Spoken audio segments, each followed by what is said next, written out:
Any resources or articles that touch on this topic? Story 1. It feels like either I need to figure out how to help myself or just die. Those are the only two options. It's given me a really bitter outlook on people and what my life is supposed to be because I can't help myself. I've been trying for years. It's like the world wants me dead, but I won't let them get their way. Story 2. Well, when I was going through a horrible time in the military, I notified the base psychologist and we had a meeting. I told him I was suicidal, that I had anxiety attacks, and more. His response: man up, get more anxiety attacks until they won't bother you. So I went to another psychologist. She told me she had no way to help me but wanted me to sign a form stating that if I committed suicide without notifying my commander, who is actually the most amazing commander in the world, in my opinion, my family wouldn't receive the benefits of a fallen soldier's family. I didn't sign it because I was suicidal, not an idiot. It didn't change anything. I still had a rifle on me and a few full clips. I have a friend who went to the psychologist for reasons similar to mine. She got a month at home to get better.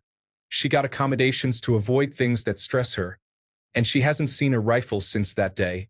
But I think it's mostly that they were horrible psychologists rather than society being bad, because everyone on base was there for me without even knowing what I was going through. They just noticed I didn't feel like myself. Story 3. A book that really helped me was No More Mr. Nice Guy. It's basically a book that helps you realize who you really are. I've been following the words in it, and my life has really taken a turn for the better. Also, I learned to love myself. It helped me really not care about what others thought of me because my self-worth was based on my own feelings, not others. But you are unfortunately correct that people care less as men get older. It's a sad trend. That's why I try to always be an open and empathetic ear to anyone who needs someone. Story 4. It was abrupt. In high school, they gave me caseworkers and put me in therapy when I had trouble in school. Then, basically, on my 18th birthday, the entire world was just like, forget you. If you have any more problems, you can just go to jail or die in the street. Story 5. It has made me keep in touch with my male friends that I have a lot in common with. I basically use our phone conversations as unofficial therapy sessions. The sad part is, it is scary how often they share things with me that I strongly feel they have not been able to share with anyone else. Story 6. When I was younger, it didn't matter what I was doing or what time it was. If I felt terrible, I could generally go to anyone and cry my eyes out. When I hit around 10 or 11, I noticed this behavior was suddenly frowned upon, or I'd get the "is he serious" look. The only time I've properly cried in the past 12 years is when my grandfather passed away, and even then, it was overwhelming and actually felt kind of scary to feel that way when it should be natural.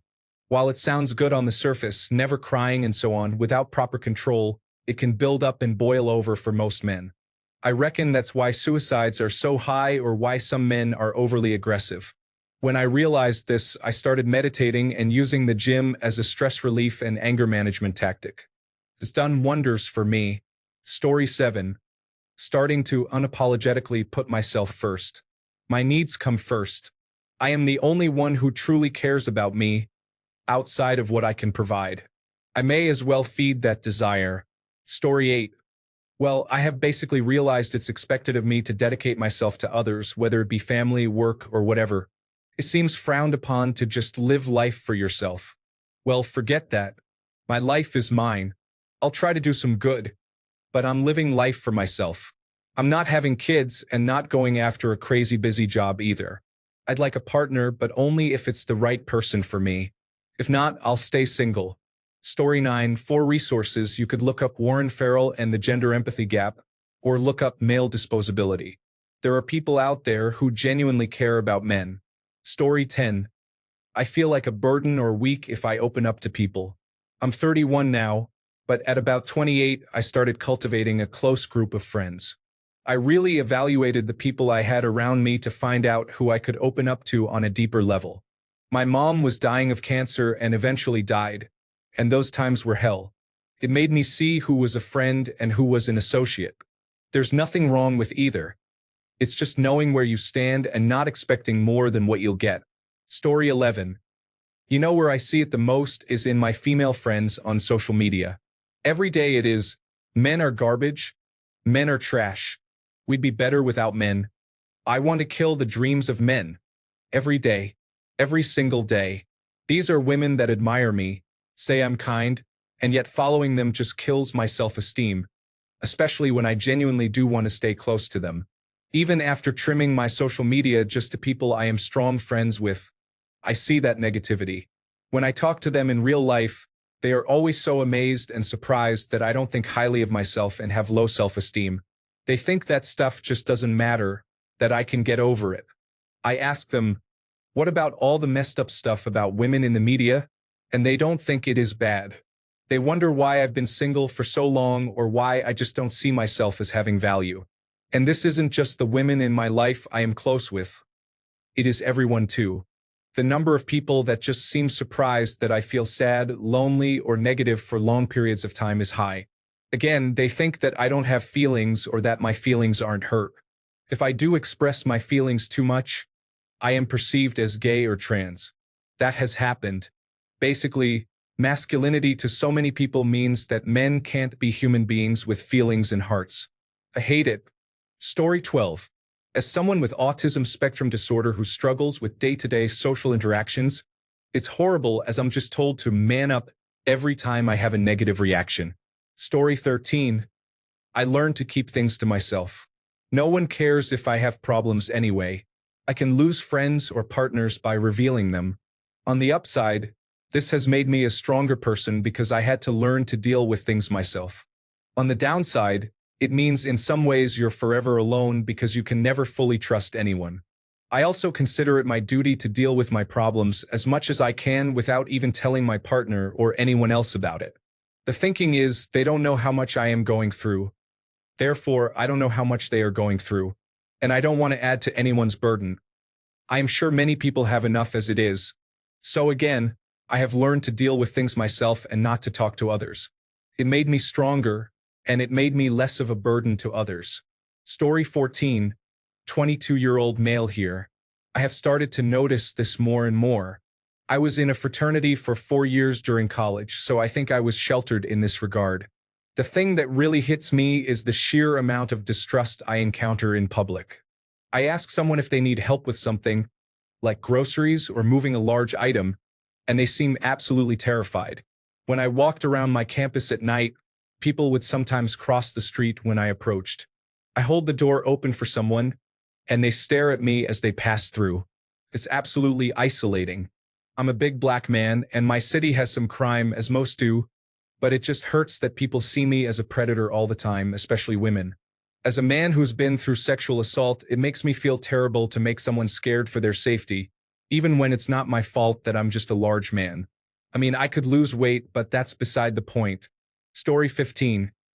I got the lesson pretty early on that I wasn't supposed to express negative emotions to anyone at any time, so I just stuffed everything down. I haven't really felt much empathy of note in my life. I guess I can't really blame people if they can't tell I have a problem. Story 16. It has made me feel like I cannot go to anyone, including my partner, when I have an emotional crisis of any level. I have isolated myself often enough to deal with emotional pain and trauma so often that I don't have any long-term friends anymore. The crazy part is I don't blame them at all.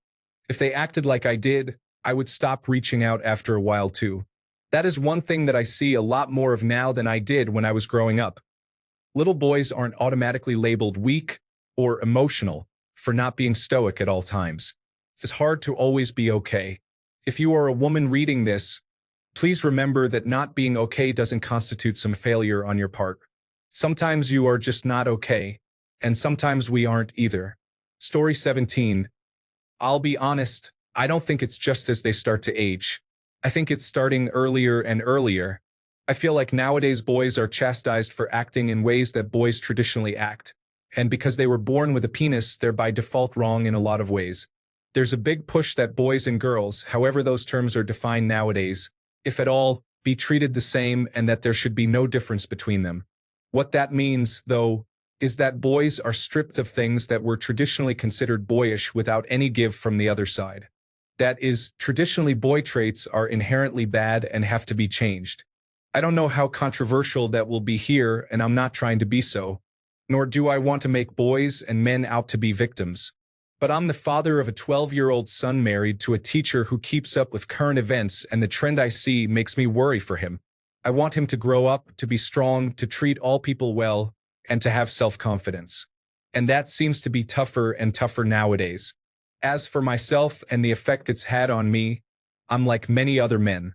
While I have male friends I can share intimate things with and struggles, I feel like I'm constantly holding them in around the people who I should be able to share with the most.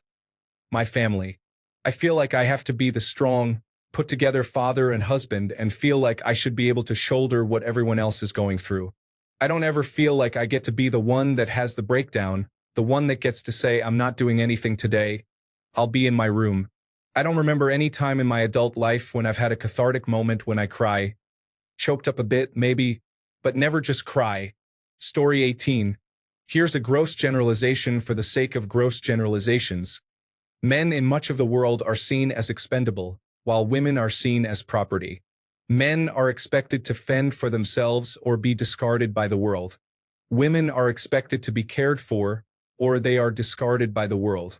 No one cares about men or women in distinct ways. Since those ways diverge, it can make men and women internalize it as no one caring about the gender they belong to, when in reality, every person and other living organisms are desperately trying to survive as best we can. It's a lonely existence, but one we all share despite the divergence of our experiences. Story 19. It's left me distrustful of most, if not all people. I'd be mute if I could get away with it. And I kind of want global society and all of Earth to crumble and fall to pieces too. Outside of all that, I wouldn't say it has affected me too much, in my opinion. Story 20. This might come off as a joke, and it is if you actually laugh with me. But when my wife got pregnant, she was showered with gifts and positive words. You are amazing. You are going to be a wonderful mom. Moms are the best. Me on the side with 2 jobs, holding a beer. Damn. I helped make that.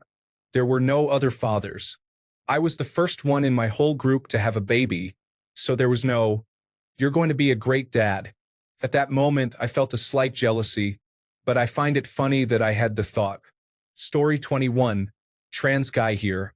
I definitely have a different experience than other folks here, but I think I can speak to the difference between how men and women are treated since I've experienced both sides of the coin. After a few months on testosterone, the way strangers and even longtime acquaintances treated me changed a lot. People were less emotionally supportive, quick to help, or friendly. It's definitely a lonely sort of way to move through the world sometimes. In the beginning, while I was perceived as a preteen or teenage boy, people sometimes bordered on aggressive. Maybe they assumed teenage boys are just always up to no good. There's also a different set of expectations around professional success. Where before people seemed impressed with my career interests and direction, all that seems less important now than simply how much I work and how much I make. Fulfillment or passion comes up as a topic less often. With all of this in mind, I'm a big proponent of the idea that everyone needs and deserves compassion, kindness, and emotional support regardless of their gender. Story 22. It hasn't affected me because I am 30, but I worry for my future sons if I have any. This culture can be rather toxic, and everyone is lost with the culture and social media, using those as crutches over natural experience. As a parent, I need to keep them rooted in their identity. Leave school and social media out of sight and out of mind. Story 23. I just stopped being that empathetic myself. Unless you show me. Plus, working out and having a good set of friends around you who care helps when you need it. Story 24. My wife punched me in the side of my head while very drunk a month ago. She broke her hand, and now I have 2 felony charges and am spending $10,000 on a lawyer to get it reduced to hopefully 2 years of supervised probation. I've never laid a hand on her, and I see the look in every one of my friends and family members' eyes when I have to tell them the story. The look that says, well, maybe he did it. My mom has been really supportive, but only after asking if I was sure I hadn't done anything. Story 25. Well, let's just say I've passed a kidney stone without crying, so it's fair to say I rarely ever cry, whether it's emotional or physical pain, to the point that sometimes when I'm so sad that I want to cry as a form of release, no tears come. But whenever someone from my family taunts me for being mediocre because of my grades or my inability to land an internship, I'm fighting back tears. Success and excellence are the only metrics by which people measure me, so that is the only thing I'm vulnerable to. I'm from the second most populous country in the world, if you want to paint a picture. Story 26. You have maybe a 2-year grace period when you're 18 to 20, where you can be a smart ass, not as on the ball or less reliable than others. And after that, you're done. No more chances. You should just know you can't be late, etc. I see this time and time again with apprentices at work. I know it happened to me and I find myself doing it to others. I don't agree with it, but it is what it is. People being people, you give them an inch, they take a mile. An example being, you tell a guy the job starts at 7:30, he walks in at 7:45. You ask why, he says his bus or train was late, and you give him the benefit of the doubt. The next day, you see him come in at 7:50 carrying a coffee. He wasn't late, he was pushing his luck. But if you reprimand him the first time, he won't be late again. As for how this affected me personally, I had a smart mouth, which is funny when you're young, but not so funny as you get older. I thought I was Jack the Lad, but didn't know that one by one the tradesmen were deciding I wasn't worth the hassle. I was young and insecure and used it as a defense mechanism. Anyway, there were layoffs around the corner, and no one spoke up to keep me. They kept the other apprentice who did not have my ability but had better listening skills and attitude. After 6 months where I couldn't find any work and tried to see if they would take me back on, they said no. After some honesty and promises that if I got back, I'd be diligence personified, I was told, "You're out of chances, kiddo." Anyway, as you get on, you're just expected to know certain things, and if not, you're not the person for the job. It may only take a day or two to get you up to speed, but for someone over, say, 24 or 25, they aren't giving you that time.